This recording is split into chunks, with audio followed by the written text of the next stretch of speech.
someone else. Over time, we had some added interest. Things like the movie Twister came out.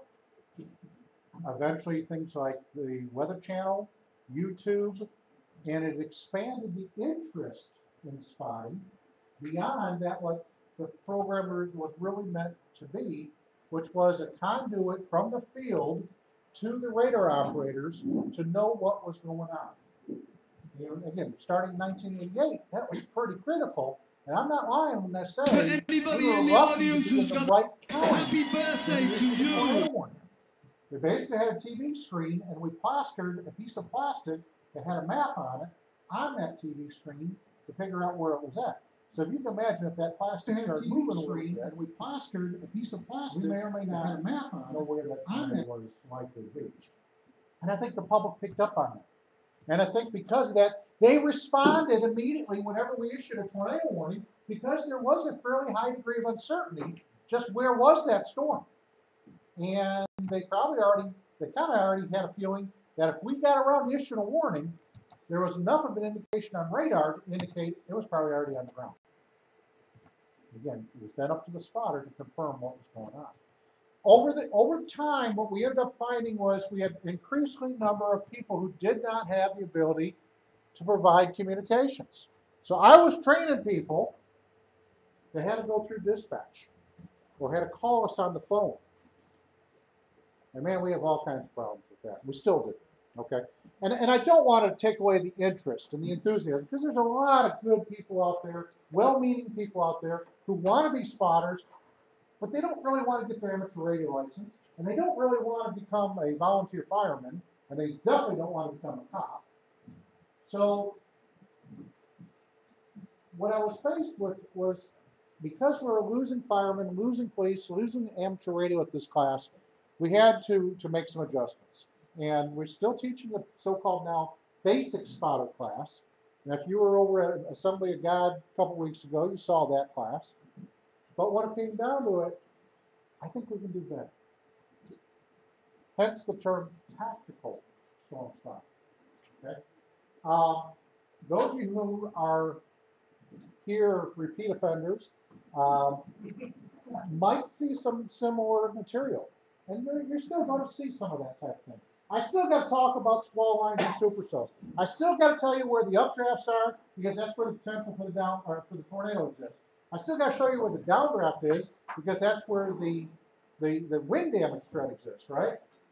But what I'm going to reinforce this concept of spotting and communications is if you can use what you're seeing with your eyes along with radar and what the spotters around you are reporting, I think the accuracy of your report goes up. Maybe the effectiveness of the overall network goes up, and I can keep you safe. Okay? So if I'm training a bunch of general public who do not have any other means of communication, this whole idea of being tactical, you don't have a net control telling you where to go, or you got to take shelter. Okay, but if you're sitting in your family station wagon with 3 kids in the back seat, you potentially put yourself in harm's way. Okay. So the idea of this tactical storm spotter comes into play. All right. Now I'm going to give you an abbreviated format because I know several of you are going to be already trained in storm spotting. What I really want to try to do through some role-playing exercises here is also test the system that we've got in place. So she did not know it, but she's going to be our net control for this event. Or she could say, no, for this exercise, why don't you turn it over to somebody else? So we'll talk about that during the course of the presentation. Right? This is going to be a shortened presentation. Not necessarily because I want to shorten it, but Michigan plays at about 8:30, so I got to be home a lot of time. Okay. All right. So, with that said, and I've kind of already introduced a lot of these topics here, is it okay with everybody that nobody gets killed while chasing or spotting a tornado? Definitely. Okay, all right. If our mission is to protect life and property, your lives are just as important as the people that you're trying to serve. Are we okay with that? Everybody shake their head yes. Okay. If we have this idea of maintaining situational awareness, first you got to develop and then we got to maintain it. And again, Patty, you're going to help me have a conversation with the crowd on that. Efficient storm operations. You gotta know the beast that you're dealing with. And I'm gonna give it to you from an idealized standpoint, something that you can see fairly well. But as we know, the realistic storm spotting exercise is going to be fraught with challenges. Time of day, maybe rain wrap, maybe you find yourself on the wrong side of the storm. So there's some artificialities that we put into play when it comes to this class. And part of that is going to be offset with radar. Okay? Now, does anybody in this room not have a smartphone? Or not have an iPad? Or not have a laptop? Or not have the ability to go to KY3 or cover 10 in the midst of a tornado to know what radar is looking at? Radar is available to every single one of us. And that's a good thing, and that's a not so good thing. We got a lot of people out there who believe they're radar experts. Okay? I would like to say to our amateur radio net controls, and if I can get a quick raise a hand, George, raise your hand, raise your hand. Okay, we've got several of them here, right? I would like to say we've got to turn the clock back 20 years and go back to this idea of you guys supplying them with radar if they're out in the field. They've got it here, they've got it in their eyes, but they also kind of need to hear it here as well. Okay, I think you'll see what I'm talking about. Now, being that this is kind of I don't want to say expert, or I don't even want to use the word advanced spotter training, okay? But it's a different type of spotter training that you're going to note that the cloud formations that you normally see in spotter training, we're going to dramatically reduce that amount of material. So I've got a URL here for you. If you want to write that down, fine. Otherwise, just do a Google on Comet, C-O-M-E-T, spotter training, and it should take you to this course. Okay, this is a real good course. There's a lot of good cloud features. It can be done at your own leisure, so you can replay it, you can go back, but ultimately, I'm not going to attempt to cover the same materials that I normally do in this area that course is going to do for you. Okay, all right. So we're gonna start off with this concept: situational awareness. Your knowledge and your experience combined with what's going on around you that leads you to predict what's going to happen next.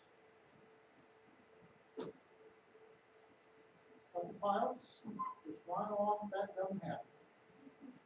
They look out the windscreen, and one pilot says to the other one, "Say, what's a mountain goat doing up here in the cloud bank?" Do they have good situational awareness? What is your situational awareness for them? Bad things going to happen to her, right? Okay, all right. I think everybody is really good at developing situational awareness. What we kind of suck at, though, is maintaining situational awareness. Once we know what's going to happen, it's tough to convince us to basically repeat that process over and over and over again.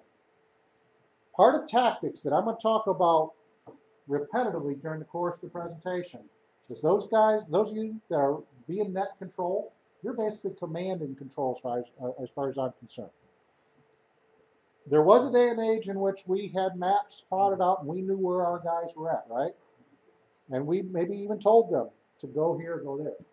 We've kind of gotten away from that to some degree, in some nets, okay? So you're going to hear me talk extensively about your responsibilities when it comes to letting people know what's going on. Now, you don't maybe necessarily have to spoon feed it to them, but we have to try to give them the information they need to make as good a job, or make as good a decision as they can. Speaking of decisions, what is this? Tornado. Why do you call this a tornado? Why would we say categorically this is a tornado? Debris. Debris in rotation. All right. Those of you who have been listening to the radio over time, or even watching some of the products and services of Army Weather Service, sometimes we call things tornadoes because spotters have called something into us, and it's not. But I would like to try to emphasize to y'all, if you're a spotter, you have to be 100% accurate. Let me tell you the reason why. May 22nd, 2011. I can't tell you how many survivors following the Joplin tornado that came up to us and said, next time we're going to believe you. And the reason why they said that is we have a serious problem with false alarm rate. And the public has picked up on that, and they're seeking additional information. The social scientists telling them, they told us following Joplin, if we can confirm a tornado, we eliminate the doubt, people take shelter. So in essence, in a way, the people are not necessarily immediately trusting the federal government, but they are trusting their friends and their peers in order to tell them that a new situation is coming. So I can't afford to burn the bridge that you guys have now with the public. So we've got to be 100% accurate in calling it tornado. And we'll play some role plays again during the course of the presentation to that effect as well. All right. You'll also hear me talk about a protocol. This is the second year I've taught this class, and I'm increasingly believing in this protocol. You've got to expect something before you can recognize something. You've heard that saying before. I think in this case, when it comes to spotting, I think it's important. I think it's a true statement. It will aid in your ability to accurately report something. So this protocol I'm going to suggest to you is know it's in the forecast. Know if there's a watch-in effect, but pay attention. Is this thunderstorm watch or tornado watch? Know what the storms look like on radar. Do they look like a small line or do they look like a supercell? When we issue warnings, are they thunderstorm warnings or tornado warnings? What I'm suggesting to y'all is before that, you need to start watching the skies here in Greene County, Katy County, Christian County, wherever you're from, Lawrence County. The important thing is that you have satisfactory expectation as far as what's to be expected. Now, if you've been hearing squall line, straight line winds, severe thunderstorm warnings, and all of a sudden you look out the window and you say, oh, that's a tornado, without thinking, wait a minute, why isn't there a tornado watch in effect? Why isn't there a tornado warning in effect? That thing doesn't look like a supercell on radar, but you see a scary looking cloud out there, and you immediately jump to the conclusion that that was a tornado. Okay? All right. So you'll see what I have to say. Or you'll see why. All right, so let's talk May 4th, 2003. Now, I really don't know what this officer, I should say, but this individual knew when they grabbed the camera and pointed it to the west-southwest out of Battlefield, Missouri. It's quite possible he didn't know there was a tornado watch in effect. It's very possible that he knew there were tornado warnings in effect. He may have even known there were fatalities reported. All we do know, though, for certain is that he grabbed his camera and he pointed it in the right direction. And so his situational awareness is pretty good. Please raise your hand when you're convinced this is a tornado. There's definitely rotation. Don't worry too much about it.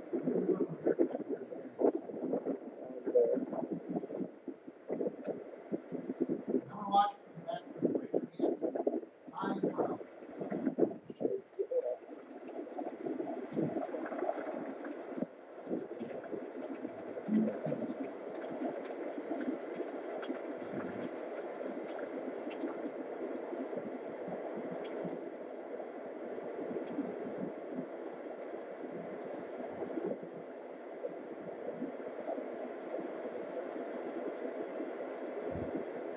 It's got 7 right there. And maybe you can put your hand up the property side of rotation. Because everybody else is there. Alright, so something saw it for you.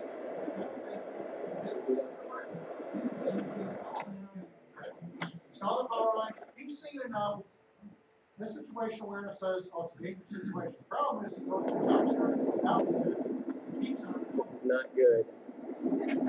Not good. Right again. Okay? what direction is this tornado going? Now, guys, I've never spoken with him as far as what his thoughts were. I know we were being fed information. We've got staff, members of the White House right there, calling the office, doing this, doing this, doing that. So everybody knew this tornado was going to die.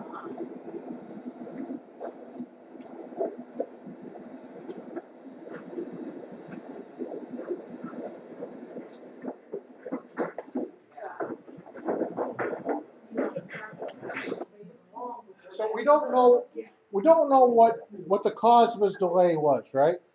There's some degree of maybe fixation. Let's be honest. You know, this thing's coming toward my house. Maybe I'm hoping it's going to lift. It's going to go around me. Okay. He is not an adrenaline junkie. He's not trying to get as close as he could to it. I do know him well enough to say that very comfortably. Okay. So when it comes down to it, wouldn't it have been nice if there was a voice in his ear saying, the tornado's coming at you. Shouldn't you be taking shelter? Okay? Again, I'm going to look at the net controls in the room because you guys are have that opportunity. He was there by himself. He knew what he was doing. He grabbed the camera. He pointed it. He had gone through that protocol. He knew there's a tornado warning. He knew the tornado was coming, and he became fixated. What happens if you're a mobile spotter in that situation and you become fixated? Are you going to run a risk of not surviving? Okay, all right. From a tactical perspective, we do deploy spotters, right? And we do feed them information. You got a tornado watch, tornado warning, maybe a report here and there. Maybe we do run a little bit of, hey, you might want to run up Highway 19 and see what it looks like there. Pat, I don't know if you remember, but I want to say, let's see, I got here in 95, 97 or 98-ish. We were talking on the radio, and you couldn't see the storm. You didn't know what was going on. More important, but you had a report. I can't remember if it was tornado or not. I think it was tornado or maybe just wind. I can't remember. And you didn't know where you were at. I think it was, you saw the street sign, Church Road or something. Seemed like, right? Man, those days have changed, right? Yeah. I mean, today we know instantly where we're at, don't we? And more importantly, we can overlay radar along with that. We have so much information here that we can make those decisions instantly as far as what's going on. But sometimes we need somebody to kind of say, hey, you know where you're at? You know what's coming at you? And perhaps more important, you better take cover. Okay? All right. Yeah. Yeah. Turn, and here we are. I'm letting you over Hailstown. That does happen. I can agree with that one. Here's the battlefield path, battlefield tornado path. Again, there are fatalities here, well before it got to there. Who's out there telling them that this thing is changing path? I mean, maybe he's got a loop on his radar and he can see it. Ding, ding, ding, ding, ding, ding, ding. All right? Sometimes that will throw you off.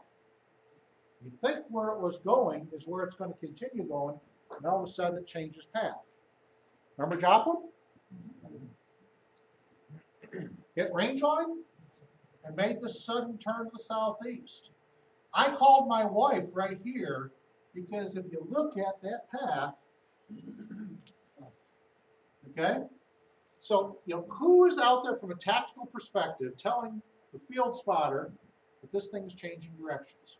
I'm going to give you some ideas on how to do it with your eyes, but let's concern both radar propagation and movement of that thunderstorm in order to help us make decisions. If a supercell produces one tornado, it's likely to produce additional tornadoes. If there's a supercell producing a tornado in one community, from a tactical perspective, does it help us understand what the risks are in another community? Okay. So these are nice things to know if you're out there spotting. We can be strategic. We can do our best to try to come up with a plan. And I kind of think this is strategic more than tactical. but when you deploy it, it becomes tactical. So let's talk a little bit about some of the tools, some of the communications, some of the things that we can do every step of this way if you have constant two-way dedicated radio operations. Now, I'm gonna put some pressure on you guys. Especially with a lot of people on that net, it's difficult, isn't it, in order to maintain that flow of information, that constant flow of information. And I'm gonna put a little pressure on myself because Don McCroskey was always on me to put on a radar training class. And I know you've done some stuff on your own because I haven't done it. Okay? But when it comes down to it, it's all for that spotter's decision making, whether it be to protect themselves or to help them make as good an observation as they can. So we're going to memorize this because it's going to come up during the course of some videos here as we come up. Okay? All right. Okay, what kind of storm is this? Sorry, guys, I'm going to get them. I don't have a clicker with me. In fact, I might have you. I can do that. I can move over. Okay. You have to go ahead and advance that side. Either one of those will work. All right. So we got a supercell on radar, right? We know it's a supercell because it has a rotating updraft that's causing the rainfall to actually wrap around. When I say rainfall, the way radar works, it sends a beam of energy out, it hits the rain, bounces back to us. Light rain, moderate rain, very heavy rain, maybe even rain mixed with hail. But as this is the area that we know a supercell has the updraft, and it's at the back edge of that thunderstorm, I need your attention right here. Okay? As we're going to hear this evening, this is the updraft, this is the downdraft, so therefore the storm is moving in this direction. Go ahead. I'm going to give you 4 spotters. I got a guy up near Stratford. I got another one down in Republic. I got another one down, well, not quite Rod, let's say Lake Springfield. And I got one at 2525 East Division, wondering what in the heck's going on. Okay? So just offhand, based upon your training, I know you had an excellent training officer in the past. Which one of these 4 positions would you like to be? 3. Number 3? Okay, all right. Let's kind of observe why. Number 1, are they safe at the moment? At the moment. Okay. Number 2, now she's down here in Republic, right? She can confirm what's going on. Go back to Joplin. That's incredibly important. Not just the fact that a tornado has touched down, but what degree of damage has it caused is what the social scientists term impacts. Impact-based warnings are going to be based upon your reports, your level of confidence. That wasn't just a mobile home or some trees. It was the bank. It was the elementary school. It was the hospital. So she's telling us exactly what's been damaged. Storm's moving away from her, so she's safe. Now, number 3, okay, as we all pointed out, they're looking to the northwest, perpendicular to the movement of that thunderstorm. Is this person safe? Yeah, probably. As long as that storm didn't do this. But let's assume it's going on the direction it's supposed to go. Okay? Now, number 4, next slide. If you consider what that person has to help them make a decision, it's very, very questionable. Are they going to survive the storm? Do they know what's going on? Can they predict the direction that storm is? And it's akin to looking out the window and saying, oh, crap, there's a tornado coming. What do I do? Now, if you're in a building like this, maybe you take shelter. But if you're in your car, in your truck, what direction do you go? Okay. You need that little birdie talking to you in the ear, telling you what's going on. Now, go back one, please. Okay. Now, I want to go back to this person up here. And some of you kind of picked up on it when we said, are they safe? Are they safe? They are right now. But in a half hour, they're going to be faced with this situation, right? So from a tactical perspective, I want them to know what these 2 people are reporting. I want them to know that's not a good spot. Okay? If that tornado stays on the path, it's coming into their area. Now, some of our spotters in the past may have said, yeah, I want to get a chance to see a tornado. And we got a lot of those guys out there. Okay, maybe even some in this room. But when it comes down to it, what can I tell the person from a tactical perspective to enhance their awareness as far as what's going on? All they might have to do is to head south or head east, or just give up the chase and go north. They're not going to see the tornado, but they're going to live.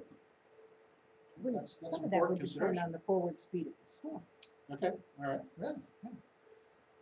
Okay, so we're going to come back to this over the course of the presentation. Let me see what we got here. Okay, all right, I'm going to put you to work here now, Patty. Okay. I need you to pick a spot. Today. Pick on today. Yep. Who's the first guinea pig? Ian. Ian. Okay, all right. Patty, I'm going to invite you to turn around. Okay. Because you can't see what Ian's seeing, right? Okay. And I can't see what Ian's seeing, and I certainly don't know what is being reported to you unless you call me up and you tell me on the phone. All right. Now, Ian, let's go through that protocol. You know, on this particular day, actually the day before, we started talking about the potential for tornadoes. You know, Dr. Greg Forbes has a Torcon up there, you know, whatever, 3, 4, 8,000, you know, whatever it is. You wake up the next morning, and we're still talking tornadoes between, say, 3 and 8 p.m. You go to work. While you're at work, a tornado watch gets issued. So everything is sequentially saying supercell, right? Okay. You pull out your radar. Indeed, you've got an isolated cell. It has a hook echo, has rotation to it. There are no reports, though. There have been a couple tornado warnings, but nothing for Greene County yet. So you're on Highway 60. You're coming out of Verona into western Greene County there, west of Republic. Okay, so you're heading eastbound. About the time that you get to Republic, you can see the storm off in the distance. About the time you get to Republic, you hear the tornado sirens going off. You say, why are they blowing it here? But you find out there was a polygon that goes from Republic through Springfield, Stratford, Rogersville, so you kind of get the idea of the polygon. Okay. Anything else you want to know? I know the speed of the cell. Speed of the cell? Okay. All right. Now, in the warning, you're going to hear northeast of 30 miles per hour. Okay. That may not be the only storm on radar, though. Okay. She might be working several other storms. All right. And in that, you might be saying some storms are going to the northeast, some are going east, maybe even ones turn like Joplin did to the southeast. Those are the ones you really want to pay attention to. All right. But in this case, it's just going northeast at 30 miles per hour. We're figuring it's really not quite going to hit Springfield, but really on the other side of Springfield. Okay. All right.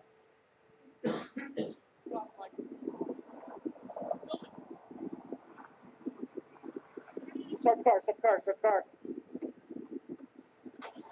Now, from a snap decision, what are we looking at? Hey, there's a tornado. Could it be a tornado? Okay, go ahead and send your report in, Pat. This gave me 0 ETW net control. Jump in the Patty, car. I'm seeing something here. Looks like it's on the ground. I can't tell with the trees. Got some good rotation in it. But once again, I can't really tell if it's on the ground with the tree cover. What's your location, Should go 60 highway, just outside of Springfield, down the Republic area. So we have rotation on wall cloud. It has developed a funnel. There's a wedge coming down, but I can't tell if it's on the ground. There's too much trees in front of me. I can't really tell.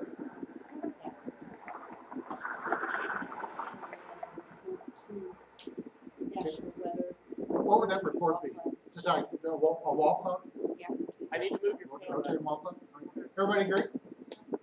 Okay, all right. You know, here in the Ozarks, we have problems with hills and trees and buildings, and yeah, it never happens. Okay, gotcha.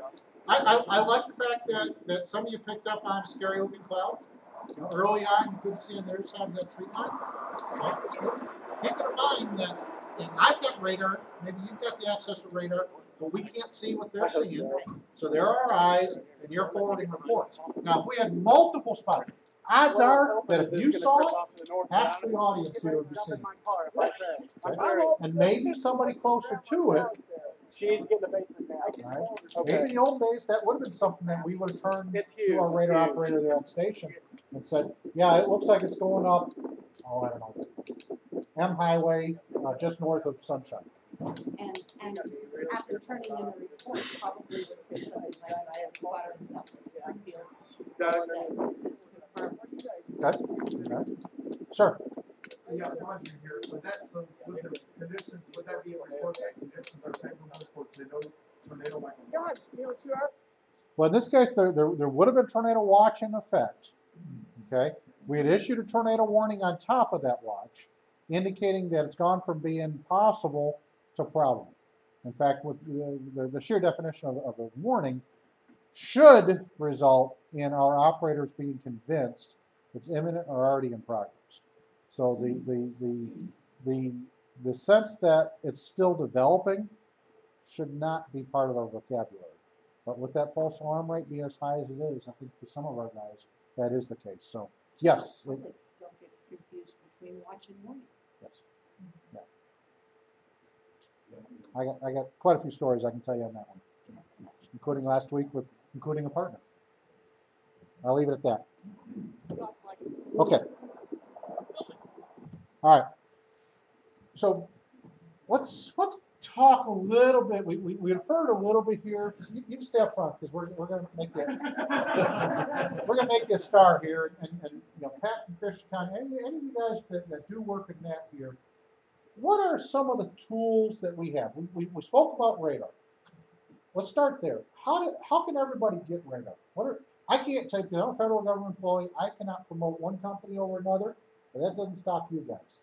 What's a really good radar app? Radar scope. Radar Scope. What else? WSV3. WSB3. WSV3. I hadn't heard that one. Okay. What else? And just for some people. Radar Express. Maybe on Macintosh, there's not a lot of good options out there, but Radar Scope does have a. Radar Scope. Okay. Ian said my radar. Guys, I think there's a lot of good ones out there. I can't necessarily promote one over the other, but my number one, number 1, 2, 3, 4, 5 thing, make sure that radar app has a good GIS background. You've got to know where you're at compared to that whatever the radar is trying to tell you. You need cities, you need roads, maybe even creeks, maybe railroad tracks, just basically anything that allows you to locate yourself. Make sure that thing loops. And as I'm going to show you here in a little bit, reflectivity as well as velocity data. Okay? Now, some of them also allow you to tilt that radar upward. Most of them, though, are stuck on that 0.5 degree angle. Okay? What else do we use? What other communication tools or things do we use to maintain situational awareness? A few years ago, we were using an app called Zello Okay. because repeaters, face it, if there's a ridge between you and the repeater on 2 meters, you're not going to blast through rock. Okay. And so I probably need to reinforce to get that started again with our Greene County Net Controls. Zello is a radio app on your phone. So basically, it's another radio laying on the desk to promote the communication when communication's poor. Okay. You use anything to track cams out in the field? I have encouraged Spotter Network so that they're on the map. SpotterNetwork.org. And Radar Scope actually will let you log in as a spotter and it tracks you. Okay. And if you have the ability, HLS also. Yeah. Okay. We could probably spend an hour talking about that subject alone. And that might be something over time you guys continue to because I do believe it's important for 2 reasons. Number 1, it keeps you safe. Okay, it provides the net control, whoever's the command and control operator, it keeps you informed as far as where they're at. But what's also nice about it is that others can see where you're at too. So when you're reporting something in, They know where your reference point is compared to that thunderstorm. Is it a possibility that two people, both being accurate, report totally contradictory information? Yes, Okay, so knowing where those two spotters are at, is that valuable to a net control or even to us at the legislature? Yeah, absolutely. Okay. Any other procedures, communication tools we want to talk about at this point in time?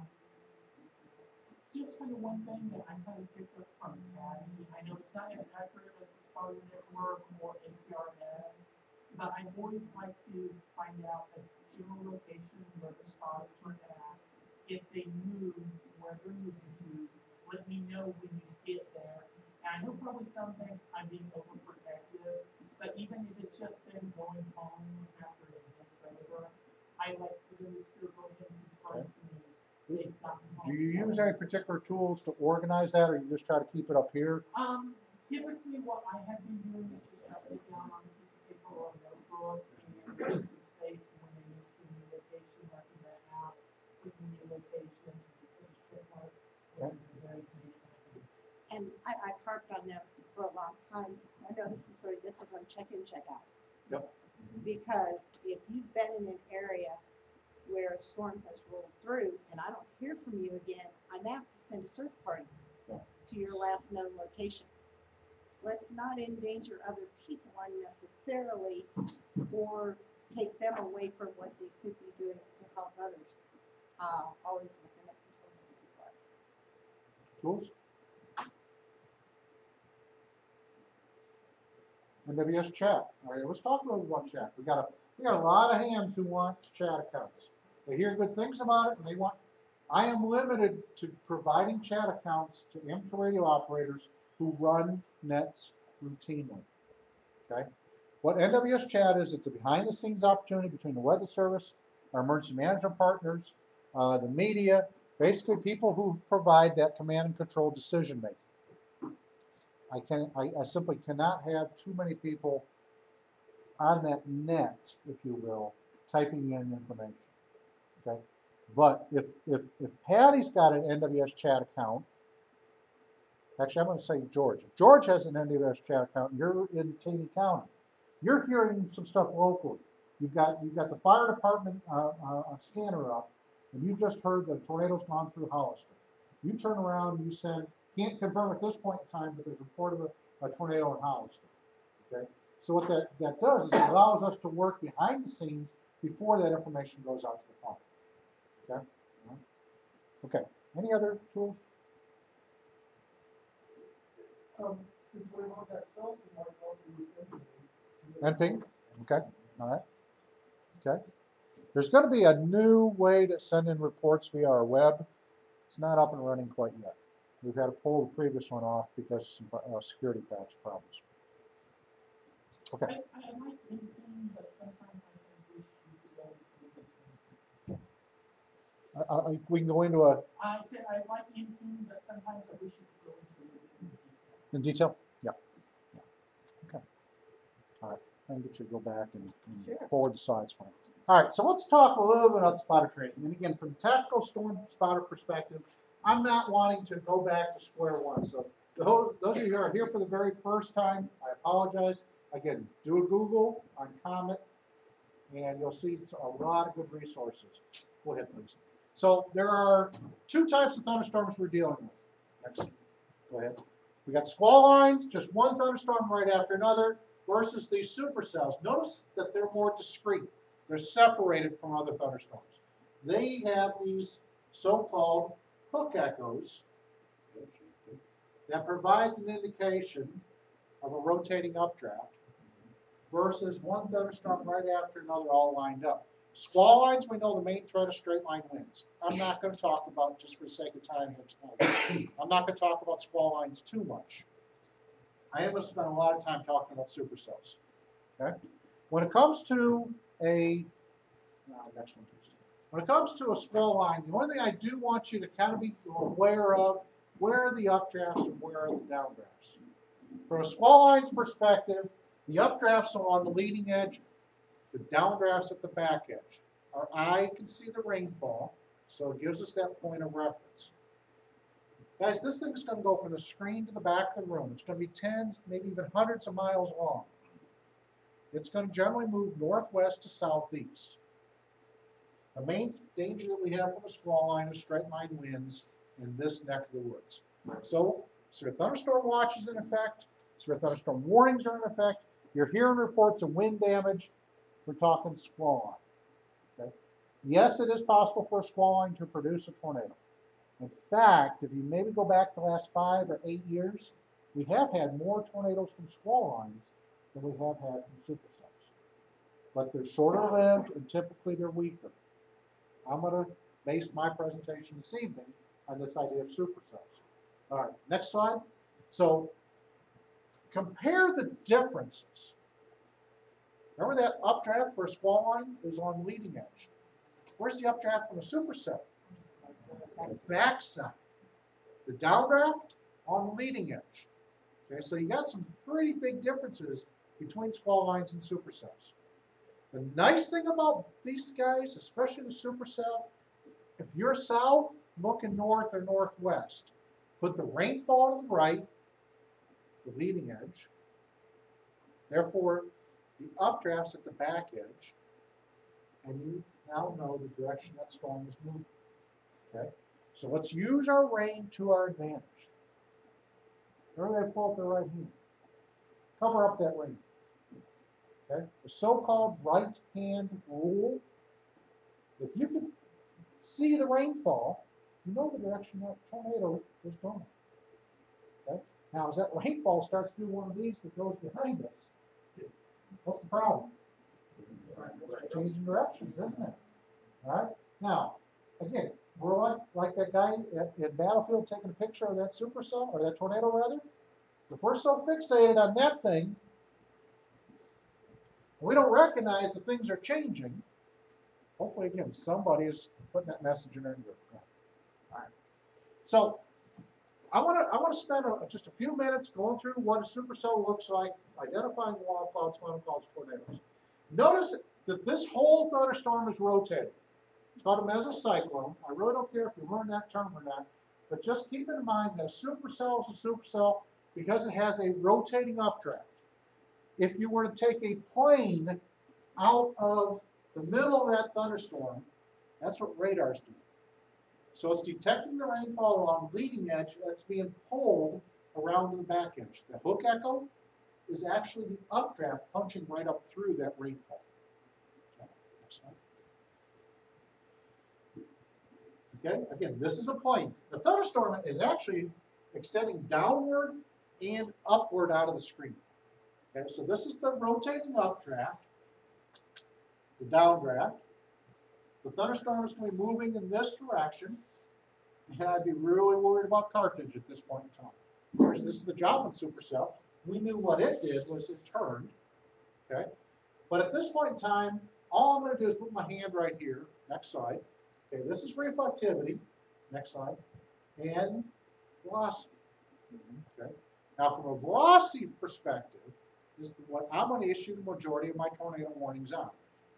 Outbound in red, inbound in green, and right where I have those two things come together is where the potential for a tornado exists. Again, it's that rotating updraft, that mesocyclone, that I'm basing my warning expectation on. Okay? Here's where we could get in trouble. If that's all we use to make our decisions.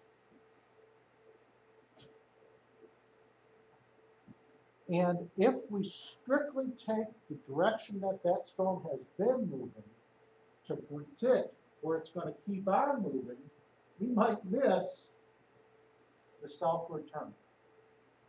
Okay, so again, somebody should be there telling you that spotter. If the spotter's not doing it themselves, somebody should be there telling them, from a tactical perspective, something's adjusted, something needs adjusting. Okay, I'll get you to go back to. Okay, one more. All right. So, what is going on in Joplin at this point in time? What is radar picking up on? That's a debris signature. Okay. The so-called debris ball, if you want to get into the vernacular, 2x4s being lofted 25,000 feet high. Fortunately, up to this point in time in my career, started in '88, this had never happened. and I hope it never would. This is 2011 technology. Since then, we've had dual polarization. So that beam of energy is going out this way as well as this way. And we're looking at cross sections up in the sky. If you listen to the broadcast, the media broadcast last night, there was a so-called CC drop. What that is coalition coefficient, and it's looking at this versus this, and it's looking at the cross sections up in the updraft to try to determine non-uniform meteors up in the sky. Raindrops, hail, relatively round. 2x4s, not so much. Okay, so using dual polarization, we can say with an added degree of confidence, this thing's producing a tornado. Okay. Doesn't necessarily mean we know where, but we can say, like Joplin, the dual polarization based technology gives us that to say tornado on the ground. Confirmed tornado PO. Steve, what was the height of this thing? This one, Yes. I imagine over 60,000. The debris was detected over 25,000. Pretty. I know when it hit the Flying J, Bobby and I was going higher than this thing. Yeah. And we was doing a U-turn on 24 and then it fell off. I've got a video towards the end that will come up to that point. Okay. Sure. I just have one question about the correlation coefficients. On that, if I understood it right, the higher the value that is on the radar, that's more likely to debris, is that correct? Actually, it's the opposite. It's the lower. Okay. If the number is 1, everything is homogeneous. It's all the same. It's all the same shapes. If you have all the same shapes, and then all of a sudden something drop. But you also have to have it drop within an area that is a thunderstorm, and also an area in which there's rotation and have a great confidence. That's why I was kind of a little bit confused watching that last night with that storm that we had. Okay. All right. I'm going to put you to work now. Okay. Looking at what you've got on your radar here. Okay. How many rotating supercells do we have? And the nice thing about being the instructor is I can hopefully go steal a cookie while you guys are working. Still fuel. All right. So we're going to, in a 2 or 3, if you want to go up and take a look at it a little bit closer, I'll give you that opportunity. But in 5 minutes, I want an answer from everyone.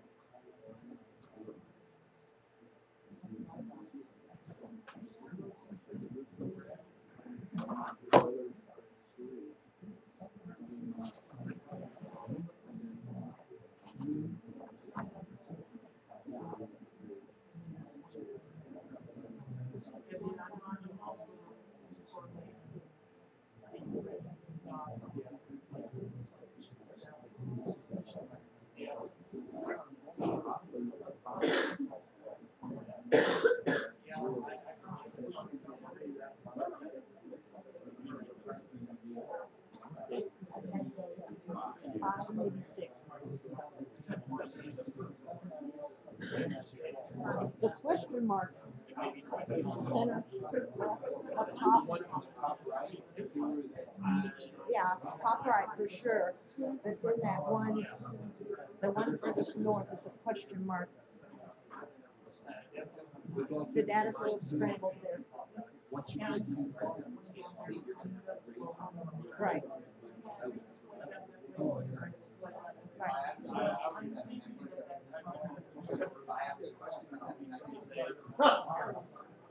Did you have a question? All right.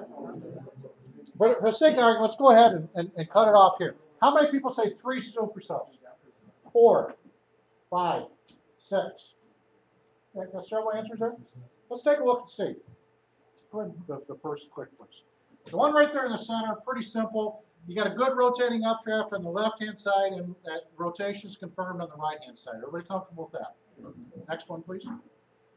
Now, this one, the distance from the radar has basically doubled, so you're looking higher up into that thunderstorm.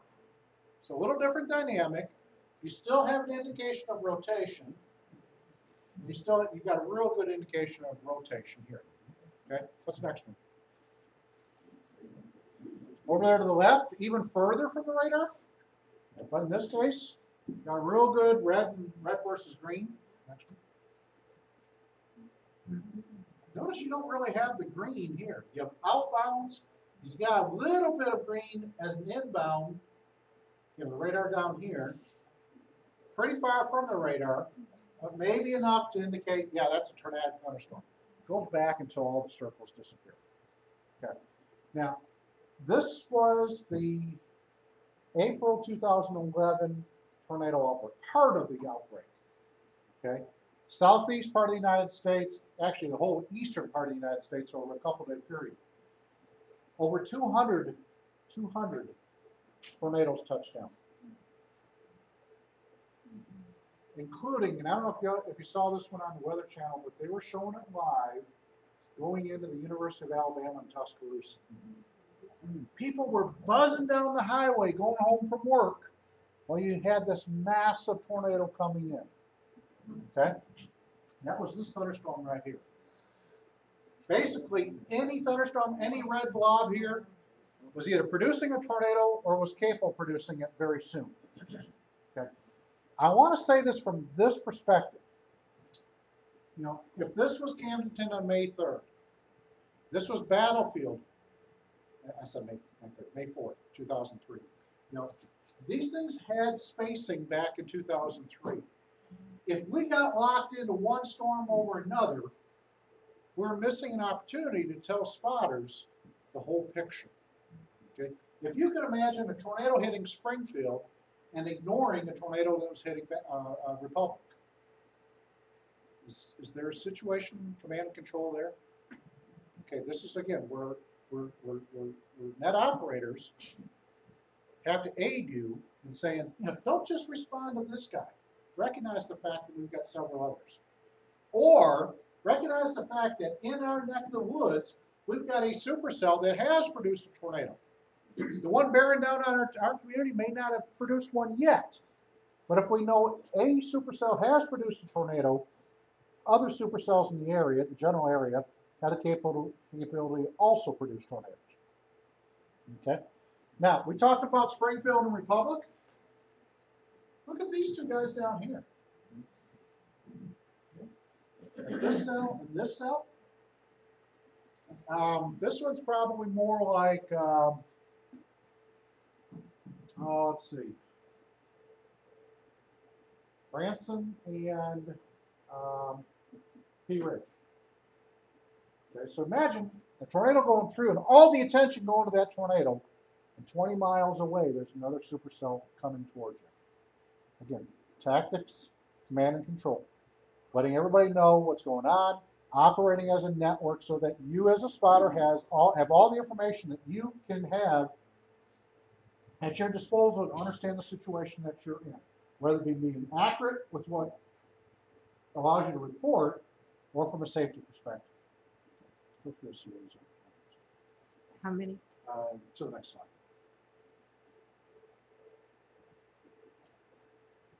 Okay, all right. So let's dig into this idea of a supercell. Southeast looking to the northwest, as that thunderstorm moves to the northeast, gives you the best viewing angle. You're perpendicular to the movement. Okay, I've got that rainfall to the right, updraft to the left. Now, off of that updraft, a rain-free base, lowering here, we call that a wall cloud, coming out of the wall cloud, the bottom called the tornado. As a generality, this is what a typical supercell is supposed to look like. There's some hybrids, there's low precipitation, there's high precipitation. Joplin, you know, I showed you a nice, neat little hook echo. There's anything but neat, if you were to look at it in a looping perspective. Cells were merging, and new cells were developing very quickly to the southeast, and then there'd be new mergers, and then the cells would dissipate. I mean, it was a very messy situation, okay? But if it's the way it's supposed to be, Mother Nature wants separation. She wants downdraft on the one leading edge, updraft to the back edge. Okay, can you make out the rainfall here? Again, that's this area here. The updraft part is here. That's this region right here. Okay, so the cell's gonna be moving towards that rainfall. Southeast, or southwest and northeast movement. Okay? Rain-free base, and hanging off that rain-free base is your wall cloud. Look at the clouds being sucked in from the rainy downdraft into this part of the updraft. This thing's going 10 miles high, and the air that's going to supply the energy is going to come up through the wall cloud. So you got strong south winds feeding, you got easterly winds feeding, even dry air from the west feeding into this part of that thunderstorm. If you can get southeast looking northwest, you're in a good position. You're safe, and you can see whatever it is that storm is capable of doing. This thing's dynamic. Now, a half hour ago, it was in the Christian County Panhandle. Maybe even a half hour before that, either it didn't exist, or it was over into Lawrence or Berry County. Who is out there telling you what to expect that this thunderstorm is coming? The other consideration is I don't know how many hands we've got in Greene County. If that storm is coming into the metropolitan area, it's a lot of people who are wanting to talk to you, right? Okay. Next slide. Okay. Just kind of verify for me this. How do I know that storm is moving left or right? Rain's on the leading edge. Right. Okay. All right. And we can watch this. Can you see the rotation? It's not. You're not going to see the clouds go. Okay. It's Very slow rotation. okay. In real life, we have rotation above within the mesocyclone. But as you get closer and closer to the ground, the radius decreases and the speed increases. It's like a figure skater pulling in her arms. Okay. Next slide. All right, let's get a little bit closer here now. Here's my wall cloud. And then the tornado, obviously. Okay. The wall cloud is actually going to be slanted downward towards the rainy downdraft. One way that you can kind of check for that situational awareness, is that really a wall cloud? Well, if it's slanted downward towards the rain, probably is. Okay, next slide. Okay.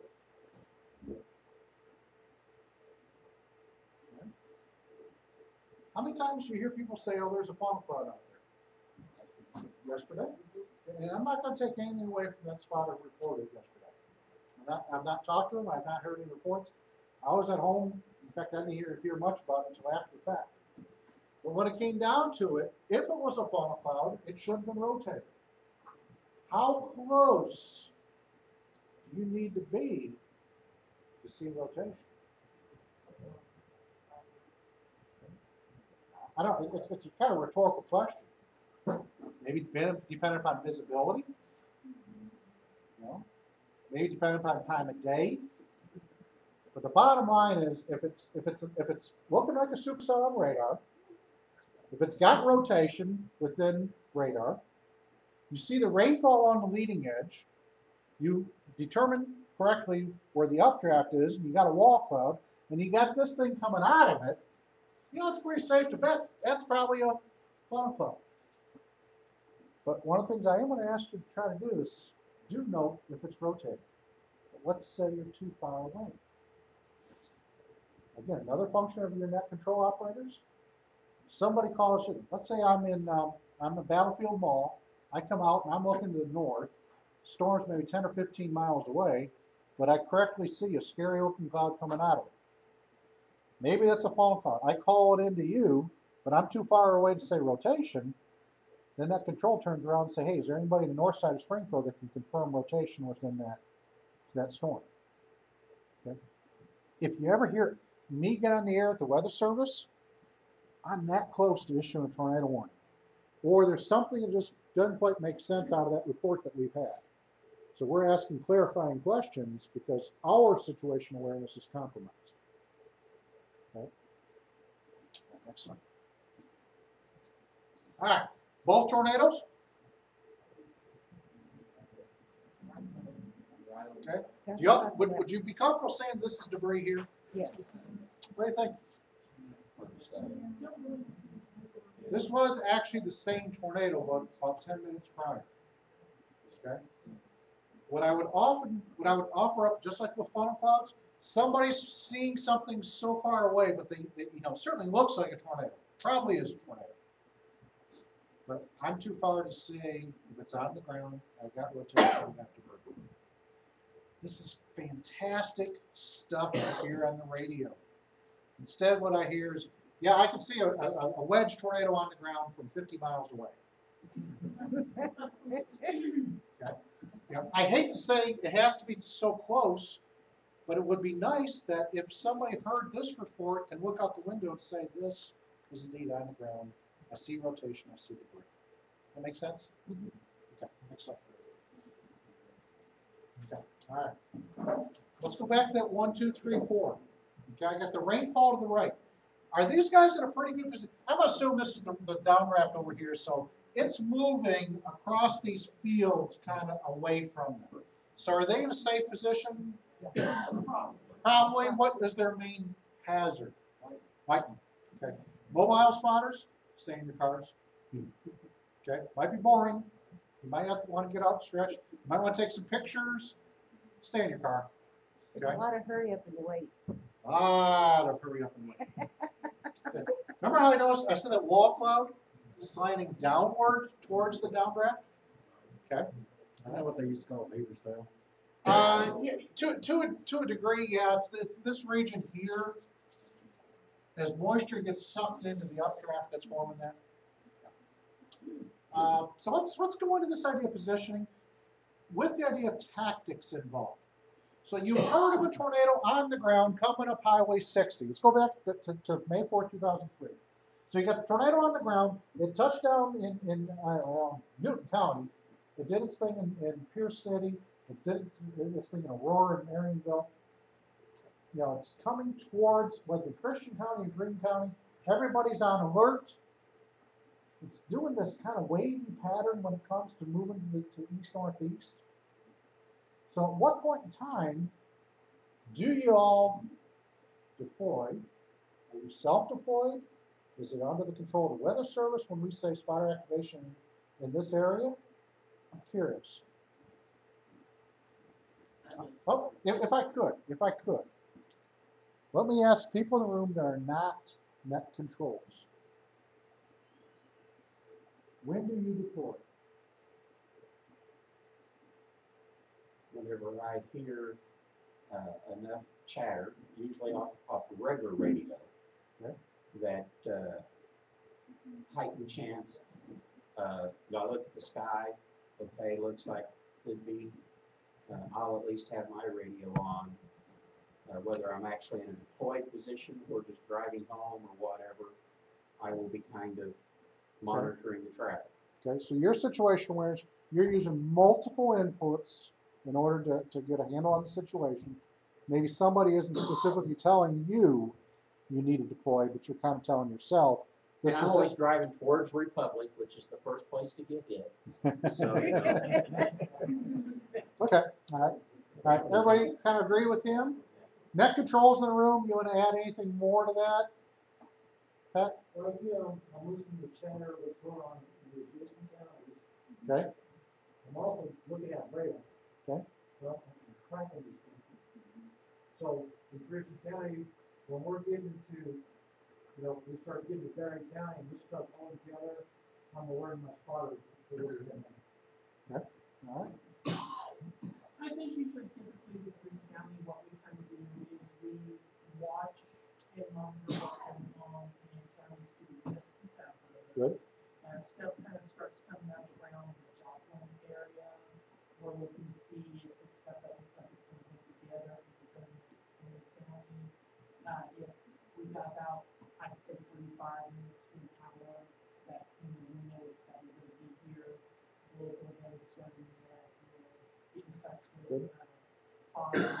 If it's something that just is traveling really fast, and by the time it gets here and we get deployed, it's going to come along past us. A lot of times we just stop for home. Again, you're being tactical. You got a little bit of strategic planning about it. You have an idea what you want to do. but you're responding to the event, the uniqueness of that event. Okay, all right, sir, Dumas County's which way from us? South and west, south and west, good, is that yep. right? yep. Is that, I wanted to be sure that's what. In nearly all cases, south and west, in almost every case, west of us coming easterly in a fashion. Sound pretty good. Well, I- Teresa? Now, what we do is that we're so far past everybody else, Douglas County, what I do is I'll start watching to see if it's in Stone and especially if it's coming to Payne, and I'll watch if it's coming into Christian, because of usually the way they're tracking, they might be coming into different areas. Okay. And I'll get on our repeaters, Seymour, the one up at the county line, and our Norwood, and let everybody know what's going on. And then we've got different people that monitor those. And then I would go on the NWS with this and on chat. But that way I know that anybody that's listening, we've got a lot of our fire departments now that have NWS in the radio. Plus, they've got our repeaters in there and everything. So they can hear, because once they get out in the area, they don't have no other way of hearing. They're Okay. getting their radar. Okay, all right, thank you for that. And that all your answers were excellent, okay? Now, I want to direct attention to the individual spotter now. How do you position yourself? You've been deployed, so how do you position yourself? I get all the net control, Okay, start asking them questions and ask what they would want. so it'd be a direct Yes, command and control based upon what they're having to say. yes. Everybody in the room do the same thing? Is anybody self-determined? I usually try to stay pretty much in the Republic area. Okay. I work in Springfield, live in Republic, so that's usually the channel I pretty much stay in. Okay, all right. Sounds like you know your area. You're not going to maybe get too far. Well, if I go up towards Willard or something like that, you're gonna get me lost pretty quick, because I've never lived up there, so I don't think county But roads. you know the area, you know the roads. Perhaps more importantly, you know the buildings, and you know where to seek shelter if necessary. Yeah. Okay. We got some people who might be more willing to go further out. I think that's fine. Again, command and control, availability of radar, these sorts of things are pretty important to them. Okay. How do you know what part of the thunderstorm you're going to be looking at? I mean, you got your eyes, you can kind of start to see as it starts to get approaching from the southwest, but is it coming at you? Is it going to go north of you? Well, there again, we're I- listening to net control, Okay. which is generally describing what's going on, and you're listening to the other conversations that net control is having. Okay. So you're building a map in your head of what's going on. Okay. But if it disagrees with what you're seeing, Mhm. that's when you jump in and say, hey, this is what I'm seeing. Good, okay. And it would be nice if this was during the daytime. Yeah. Stay tuned to that. I've got something for that. And That's yeah, pretty impossible. there's those crazy storms that come at us from the due south. Okay, We've all right. had that scenario. We've had stuff. Spotters are wanting, well, yeah, and straight down 65 from the north. Due south, due north, yeah. Yeah. Okay, all right. So let's expand this idea just a little bit as far as how net control can help us. Which one do you want to be? I hope there's nobody saying number 4. You know what only good number 4 is? Your chance to meet Jim Cantori. Okay. All right. So 2. Everybody wants to be 2? How many times have I been number 4? I mean, you'll agree with that. Yeah. I've been right in the middle of that stuff. All right. So you did one of my scenarios. Give me another net control. Rodney, Rodney, sorry, Rodney. Okay. And let's see, who's my guinea pig? Ian, give me somebody in the audience. Get that back there. Pat? Go to mobile. Okay, all right. Some of you guys are on the same net. Okay, we're gonna assume that. All right. Take me through the protocol that I described to you earlier. What information do you want to know before you start to stop? Here's how we want to know where this thing's going. Okay. Storms are developing in southeast Kansas, northeast Oklahoma. currently propagated by kilometers. Southeast, They're remaining discrete, and if you look at them on radar, as part of that, there are signs of rotation. Okay, what's next? okay? I would expect the Met Patrol to give you some direction, where would you like me to go? Okay. Where would you like me to go? We're assuming there's a tornado watch in effect, which there is, okay? May or may not be tornado warnings in effect, it would be nice to know that. But command and control is part of that, you're feeding them information as far as the fact that we got a tornado warning now for Green and Christian counties, there's gonna be, cells moving to the northeast at 35 miles per hour. Okay? All right. Maybe the last thing I would suggest is, asking that, have there been any reports? And this is stuff that we're gonna put in our warnings as well. And honestly, turning into KTTS, turning into the TV stations. If you've got that capability, use it. The media's good. They're a good partner, especially in this area. Okay, all right, so I'm gonna ask you to turn around a little bit. You're inside your house, you can't be seeing what everybody else is seeing. All right.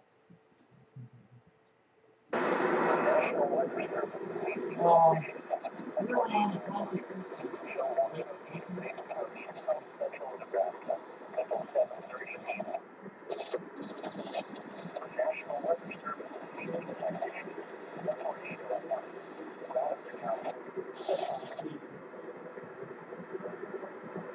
This is the story. I just don't want any get up to the top. I don't want any board decisions on the side of get ready to grab. You know they stop traffic. Get ready to grab here. Tornado is expected to be near Altimeter around 7 p.m. Northwest Canacon around 7:10 p.m. Adam Julian around 7:45 p.m. and Hastings around 7:40 p.m. The safest place to be during a tornado is in a basement. Get under a workbench or other piece of sturdy furniture. If no basement is available, seek shelter on the lower I'm gonna pull over right here. Hold on, let's stop the vehicle. I'm going to shoot my on this, and I will keep asking you following where I see location in the sun. Okay, time out just for a second. Tracy, you're hearing this conversation, right? You have the access and the ability to hear. He was saying he was heading, I think your initial, you're moving south. Rodney said that cell was moving northeast. Well, wait a minute, we got something going on there, don't we? Okay, maybe you're taking that movement from the weather service, you're actually observing it, right? Okay, so if he's now saying he's got rainfall going into Douglas County, and that suspicious looking thing before his eyes could be that the storm is turning directions. So it's not gonna head up towards Rogersville, it's maybe heading into Douglas County instead. Or it could be two storms, okay, alright. Now, I'm gonna actually, Pat, go ahead and continue here. Yeah, next road regulations for one. Yeah, you hear about why we go ahead. Yes, sir, I am firmly in the location in going on Wall Mountain, sir. I do what appears to be looking like a small funnel coming out the bottom of the small town. I will get back to you from there to build that. Where's your location, Pat? Well, Just smart, yeah, smart. Now. Oh. I can't tell if that's on the ground or not.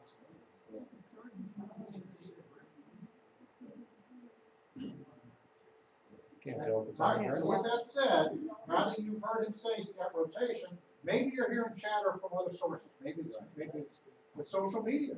Maybe you've got KCTS on there. Maybe you've got the ability to listen to most when the highway patrol is saying you got rotation. Sorry, All right, but the bottom line is now you've got reported rotation at Spark. Okay, you've got a very experienced spotter that's not saying it's on the ground. Trust me, it's not on the ground, Pat. All right, but maybe we start to see other people with a different viewing angle. So from a net control perspective, is it possible that you're hearing reports it's not on the ground, and others are saying that it's on the ground? Oh, it's possible. In fact, I would say it's probably kind of light run. Out of curiosity, did anybody see the tornado? I see something there. See, It was really, Rodney, you can turn around. All right. Now, after he makes the bend here, there was those, I don't know, there's some sort of storage battery or something. I don't know exactly what they were. Little tiny silos. Okay. They're coming up over here.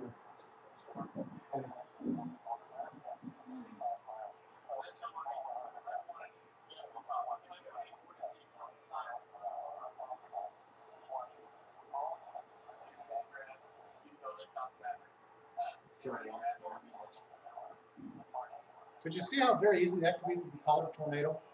Given our hills and trees and whatnot. So there's okay. All right, so it's going to look right to the left of these things right here as this gets overhead. Something like what am I gonna do with that?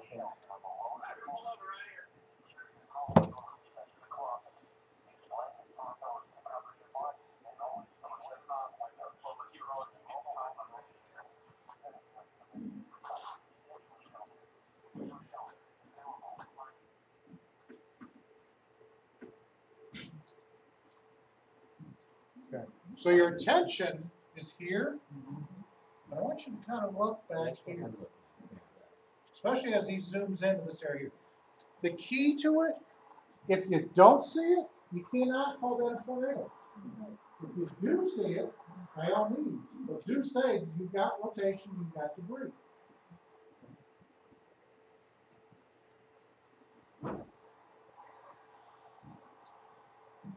you got an idiot trying into it.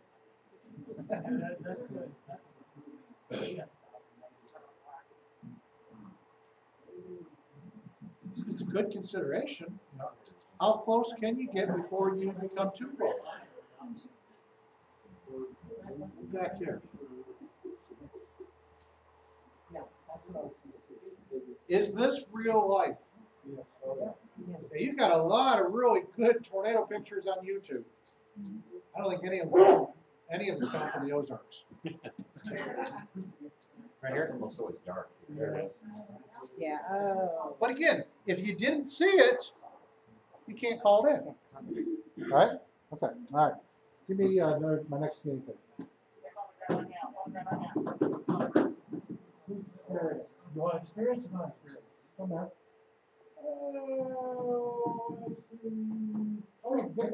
Give me an unexperience. Unexperienced. Gee, you better get better than me.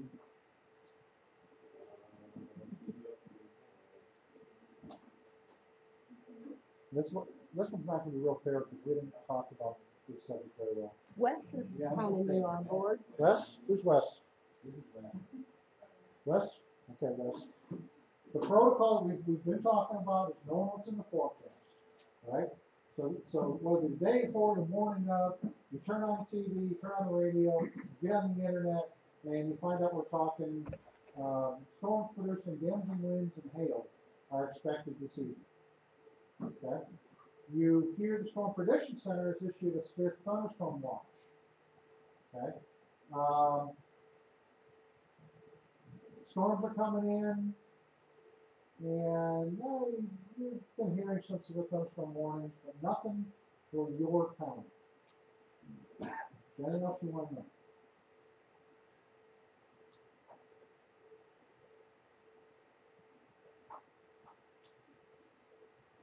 Is there net control right now, or is it just, I mean, Okay. ask if any reports. Actually, I don't know the answer to that because, again, no tornado watch in effect. What's standard protocol for severe thunderstorm watches? Nothing really per se, right? Nothing really per se, no. Okay, so maybe yes, maybe no. Okay. We tend to have people on standby. But if there's no watches in effect, Same thing, we, kind of like I'm yesterday. always looking, always reading, always looking. If there's no watching, I'm always looking at it. and also looking at radar to see what's happening. Let's say there's been some severe thunderstorm warnings west of here, so Lawrence County, Berry County. You look at radar, and it's a line of thunderstorms. In a case like that, if I was at work, I would call and make sure that we had somebody covering our local. I think that we need to be held accountable though to getting that posted on our spot page so that people have access to who is actually gonna be there on that. Okay. Who am I Good- reporting to? I think Good, that good would action be. item. Okay. Yeah. All right. And I forgot your name. Wes. All right, Wes.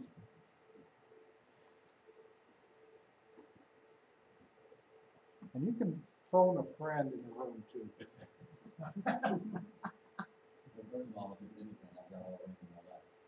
Well, you got Lewis and you got, Okay, what, Franklin and- very important consideration, what you said, the rain falls to the left.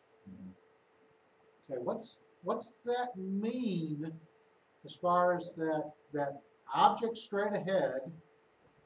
And if the rain falls to the left, what type of storm? Squall line? Yeah, so the downdraft's the back edge of the squall line. Could that be a tornado? Scare up the cloud? Because squall lines should produce straight line winds. We didn't spend a lot of time talking about squall lines, but okay. So, Wes, you just reported that in. Okay? And you've had some pretty serious winds come through, straight line winds.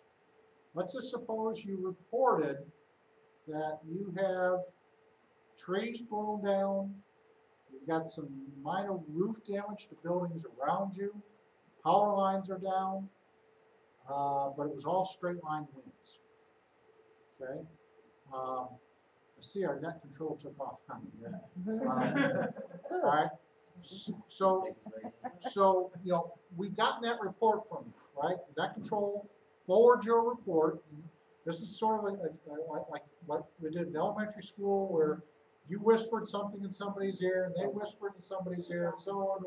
It got around to us eventually, okay? We hear reports of straight line winds. Now, at the same time that's occurring, I'm calling your county emergency management director saying, we've got a report of social media, a tornado on the ground. In that same area, maybe a little west of there.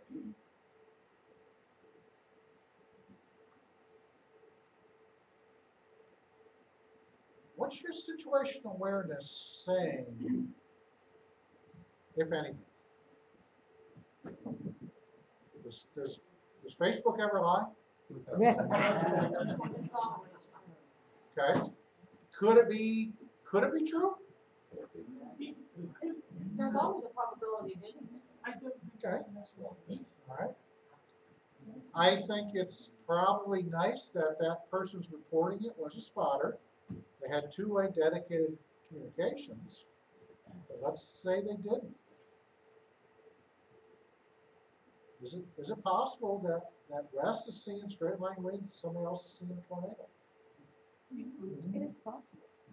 All right. I think these are situations that are probably more likely to affect us here in Springfield, at least in our County 1 area. Again, it's not as neat.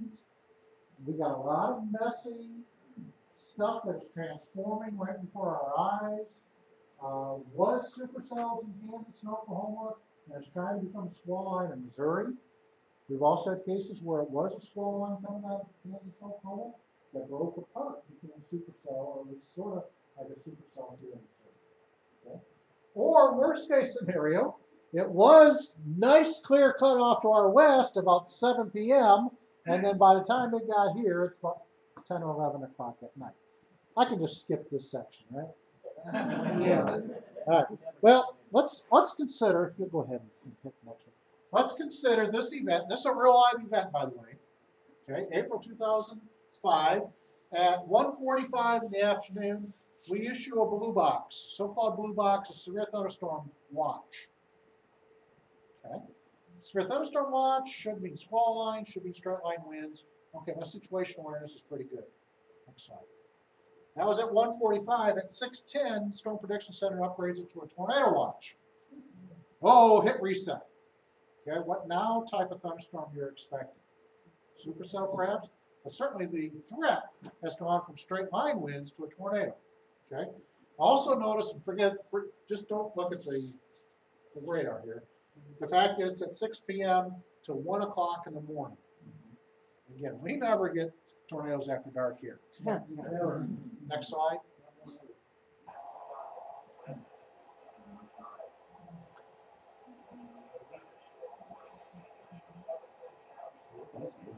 Oh, Power Flash.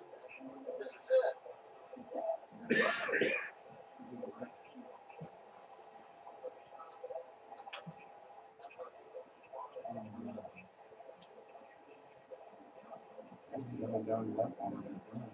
Yeah.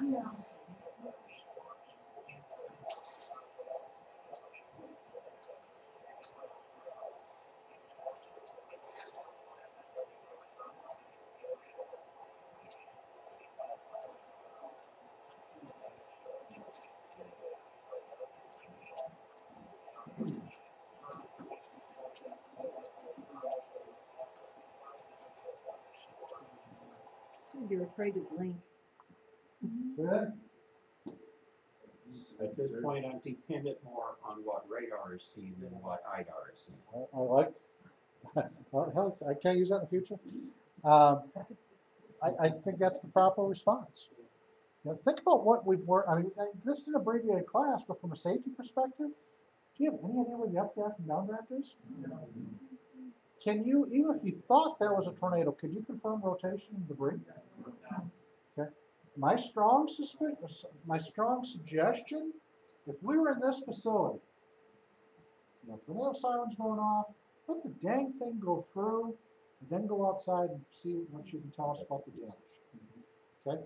Now, can you use lightning? Yes. I have seen films in which very clearly you can see the tornado, or at least you can see the shape of a tornado. I've seen good video that shows the shape of a tornado that there's no evidence that it touched down.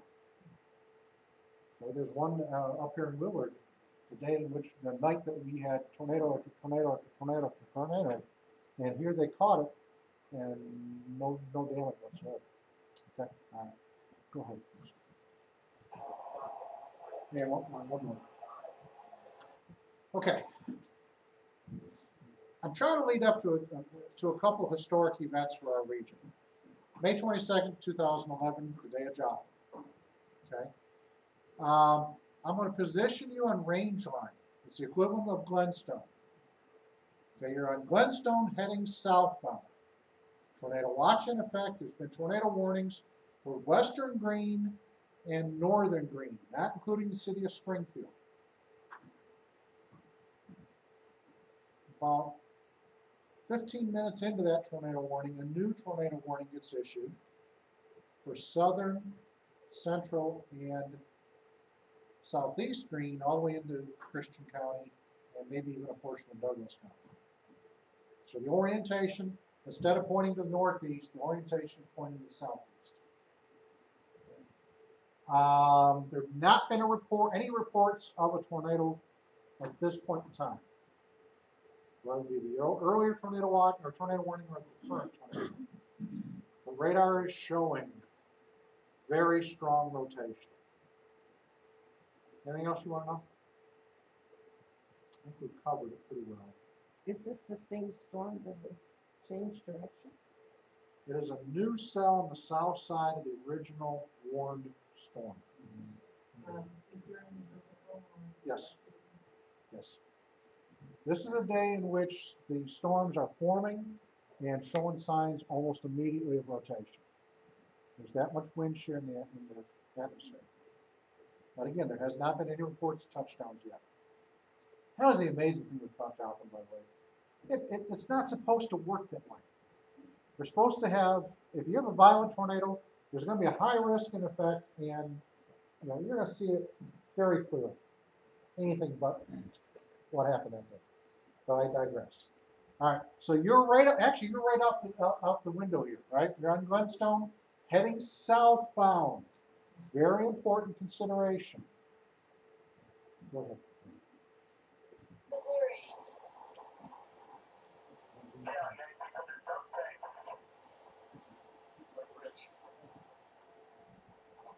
Tornado sirens are going off.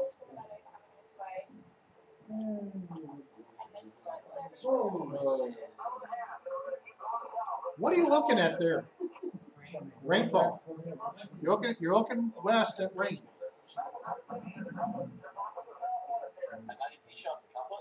Okay, so he's looking at radar. He's got radar in his car. He's showing signs of rotation.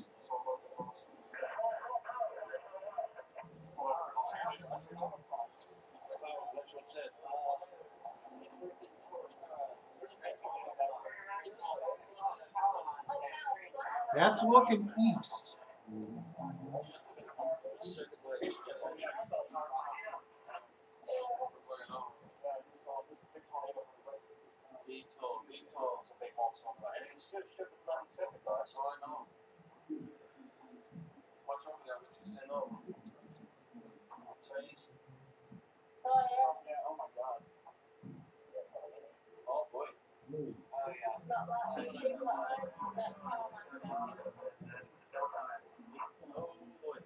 Can we not break the law?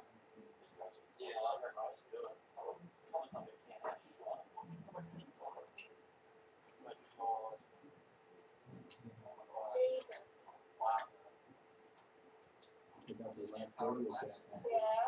Yeah. There's a kind of interesting radio traffic coming up here. That's it.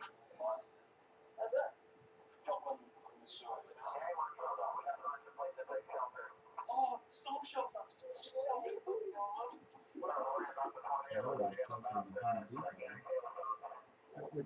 He actually says there's a Home Depot right there. Should we take shelter in that?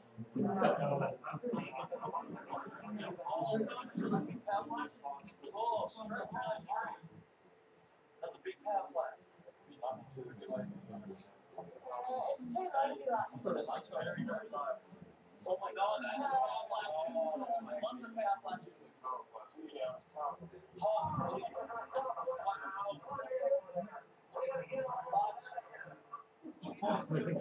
He's talking giant hail, not tornado.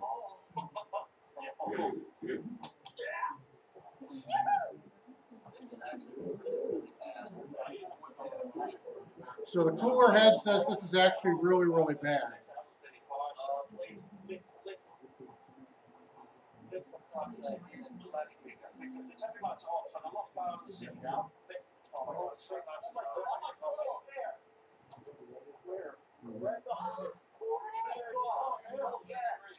Jesus.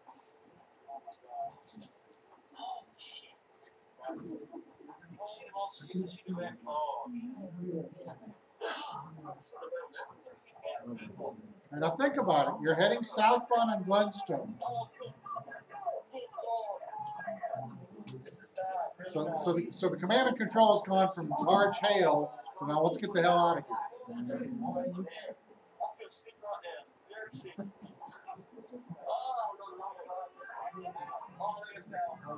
It's a spooky feeling watching buildings and power going out as this thing's coming towards you. And he doesn't know it's a half mile that he's out of Okay. I'm gonna come back to that. So you're getting close to Battlefield Mall now. Looking back over your shoulder to the right. What direction is that going? Based upon your viewing angle. From a spotter point of view, is that an important consideration? I mean, we've really hit that hard here tonight, haven't we?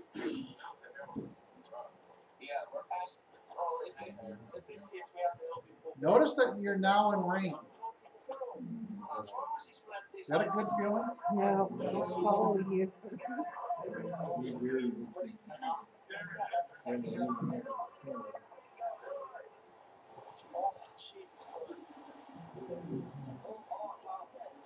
Do Do you have any idea what's going on now to your west? Any idea where the tornado is tracking? You are proverbially in position number 4. Now, just for the sake of argument, these guys travel south. Tornado, actually, they travel south and they hit James River and they go eastbound on James River. Okay. What we know with Joplin was it hit range line right, turned to the southeast. So in real life, the tornado passed just behind them. So they weren't far enough south, tornado comes right behind them. They hit I-44, they go eastbound, tornado again goes right behind them. And they have no frickin' clue where the road is at. And in this case, these chasers, the guy that was in the lead vehicle, really does know his stuff. But again, if you've never been exposed to it, you get fixated, you make bad decisions. That's what I mean by tactical. It's communication based. It's two-way communications that allows you to understand the situation that you're in. If I'm Patty? right, Yep.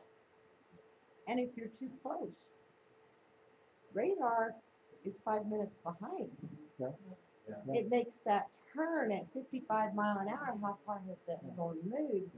Net control cannot relay that information to you if you are too close. I haven't really talked about that in presentations before. Joplin was moving at 20 miles per hour, at times even less than that, and still caught people by surprise. That thing just popped out of nowhere. But these turns that it's making, you would think I can almost run that fast. Well, I used to. All right, let's move to the next case now. All right, May 10th, 2008. Again, a tornado watch day. Tornado warnings for storms coming out of Kansas and Oklahoma. All right, you have the option of being one of these spotters. Now it's a little further downstream. Just kind of give you a case. This is if this storm is going through Mount Vernon. Okay, number 1 would be Springfield. Number 3 would be Nixa or Ozark, and then here you're talking Aurora maybe. Okay, which one of these 3 do you think are potentially in the path of this event? All of them. Potentially all of them, but particular 1 and 3. I mean, 1 it should do its thing. All right. Okay. All right. Let me. Yeah. Instead of these 3 positions, I want us tactically to be thinking these 3 positions. Have you guys been deployed yet? What kind of information have you heard coming, not just out of the county to your west, like Pat was talking about? Let's go further. Let's go 60 miles west of here. Let's talk about the type of thunderstorms that are on radar. Let's talk about the warnings that are being issued. Let's talk about the reports that are coming in long before it starts to affect the communities downstream. Okay, next one, please. We'll give this just a second. It should start up on somewhere. Okay, you are spotting right here. Do you have any immediate concerns? One second. One second.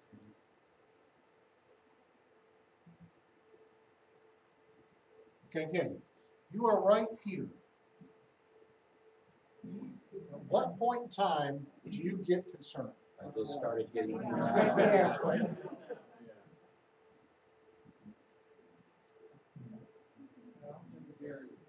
Watch this cell.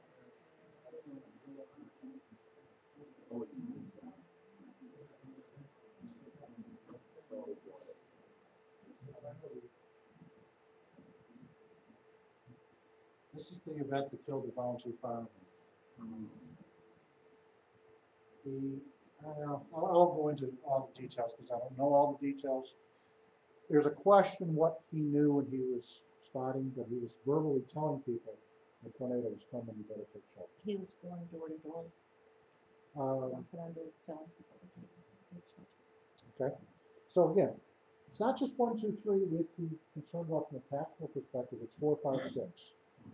Supplying information far enough downstream that allows people to recognize the situation that they're in potentially. Now, this storm started moving east-northeast, and then it made a very, very hard turn to the southeast. Sorry. Okay. So it was going this way and turned southeast.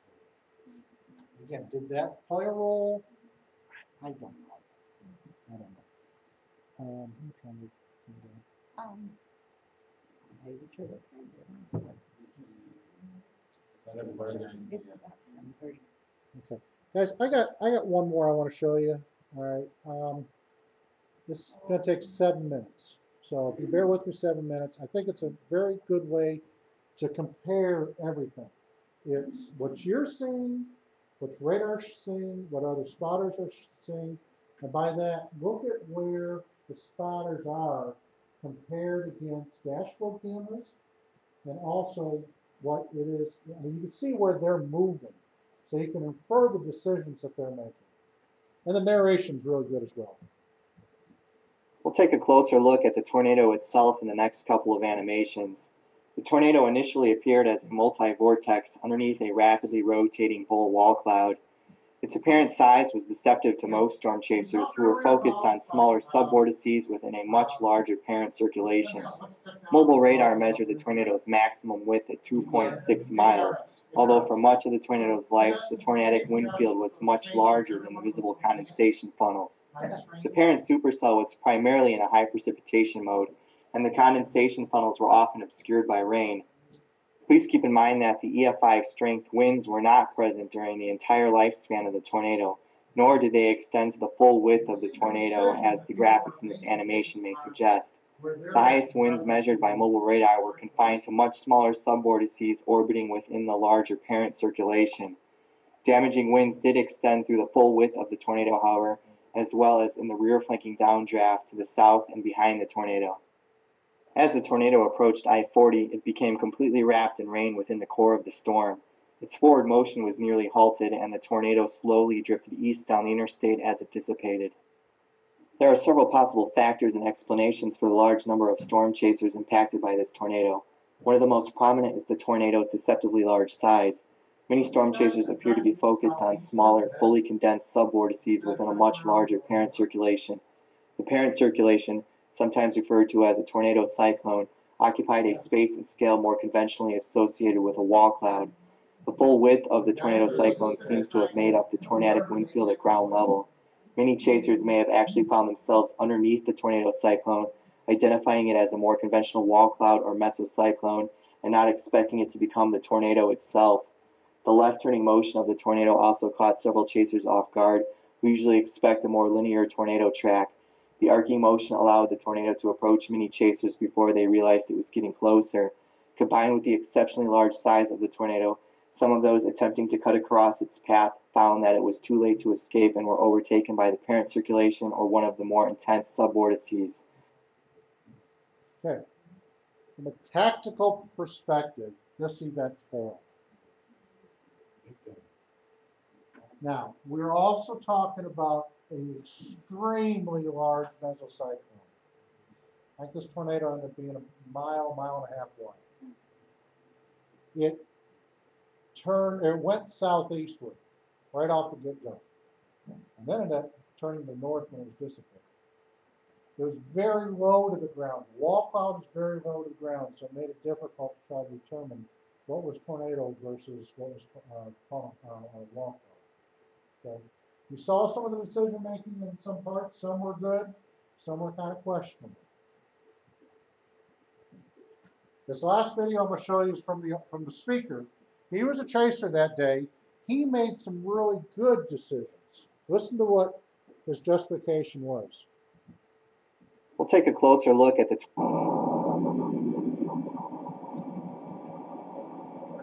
Nobody out there can offer him command and control. You can see his position. He's sitting northbound on that road. We stopped several miles north of town to let the storms mature and come to us, waiting for one of the cells to become a dominant supercell. Amble to ground, positively charged lightning was exceptionally abundant with this storm, and some of the most frequent I've ever seen on a chase. The lightning activity kept us inside the vehicle for much of our stop here north of El Reno. Looking southwest toward the tail end cell, a low contrast rain-free base can be seen in the distance. Dark band at the top and to the right is the inflow band feeding into one of the cells to our west. The cell soon congealed into a solid complex. Rain cut off our view, and the tail end storm became the dominant supercell. So we decided to head south on US 81 back through El Reno and reposition south of town.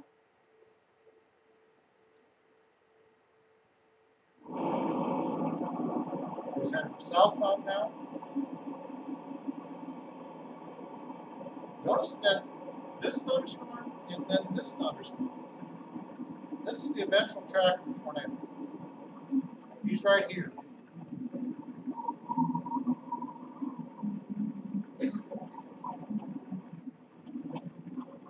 So he jogged a little bit to the right, to the east, and now he's heading back southbound. This is his actual camera at that time. South of town, I chose a west road that would bring us closer to the storm and was south of the forward flanking precipitation. I chose 15th as it was unpaved but well maintained, so it looked like it would have less traffic yet be fast enough for maneuvering near the storm. We stopped a couple miles west of US 81, still several miles out from the updraft base, and let the storm approach our position. Rainfall to the right.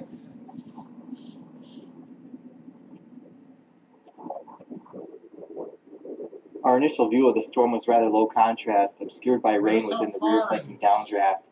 Chasers to the north and west had better views of the initial tornado development, but we wanted to maintain a position away from the rain and wait for visibility to improve under the base so that we could get a cleaner shot.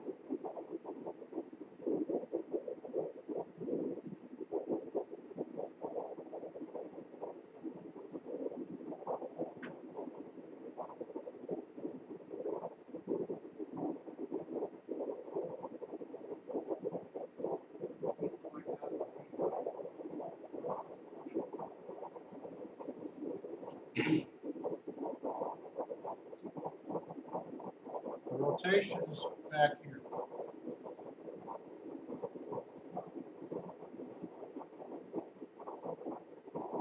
As the tornado developed, our first views of it were low contrast and brief glimpses as it was backlit by lightning within the rear flanking core. We noted the southeast track of the tornado but held our ground until the rear flanking gust front was almost overhead.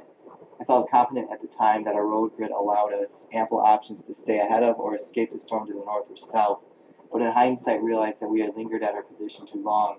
As the rear flanking core approached our position, we expected the tornado to be further to our west, embedded within the core of the storm.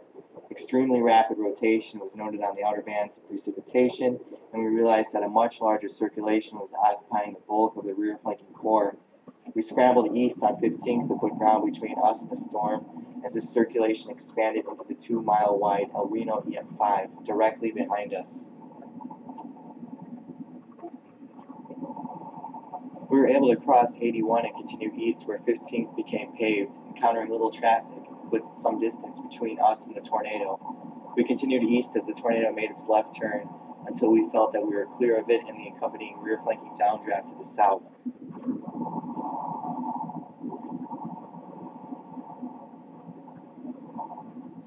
For the sake of time, We stopped a few miles southeast of the tornado to film the latter half of its lifespan. I'm going to teach the class from a classical standpoint, what it's supposed to be, what's supposed to happen.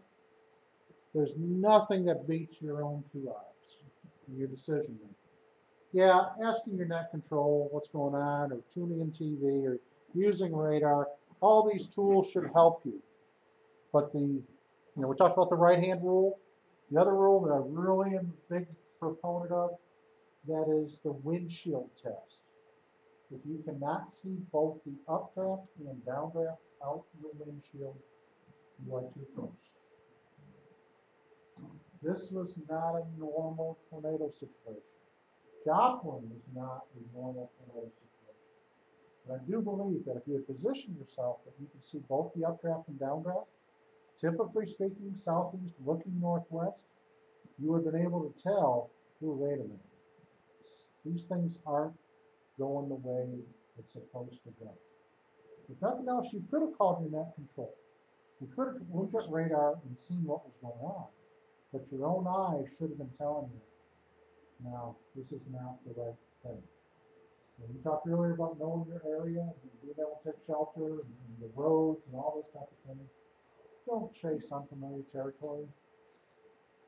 But if you're going to be a spotter, know your area, know the buildings that you can take shelter if necessary, but just try to stay far enough away that you're not going to get in. You get the right space.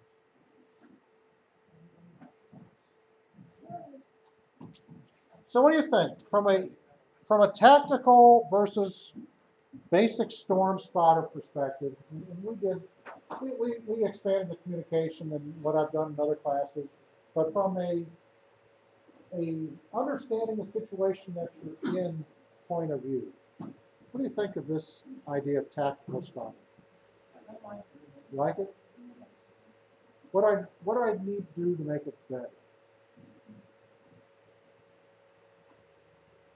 And I know we totally cut out squall lines. We'll add that in the real class. It's not used so much making it better, it's giving more real-time video data. From the local area in particular? Yeah. Yeah. Okay. Okay.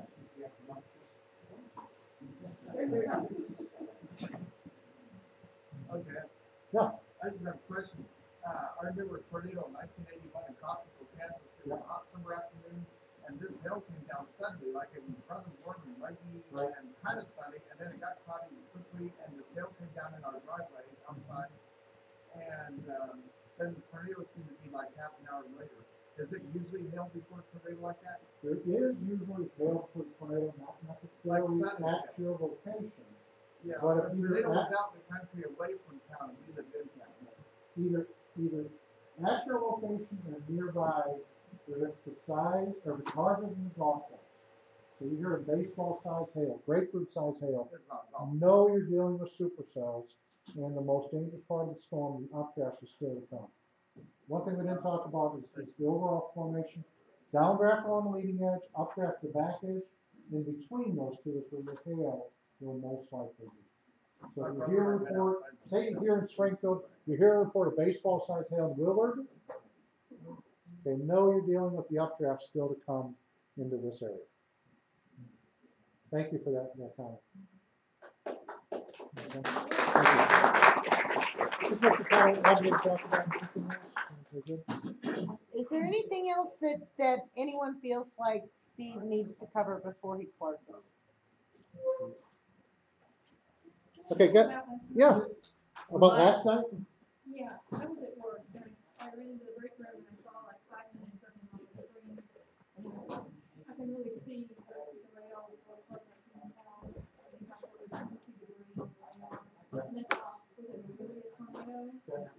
I can't get this statement saying that I was in the Republic Rec Center with my dog walking around. Okay, all right. And since I worked during the day and I said there weren't going to be tornadoes, my forecast was perfect. I don't know why those guys issued a tornado warning on that. My knowledge is very limited. I have been told that there was some indication of radar of maybe some diversion, but we've not gotten any reports yet. Well, and also, I think in chat, there was a discussion that someone had seen a funnel, but then afterwards, I don't think there were many. Okay, thank y'all. I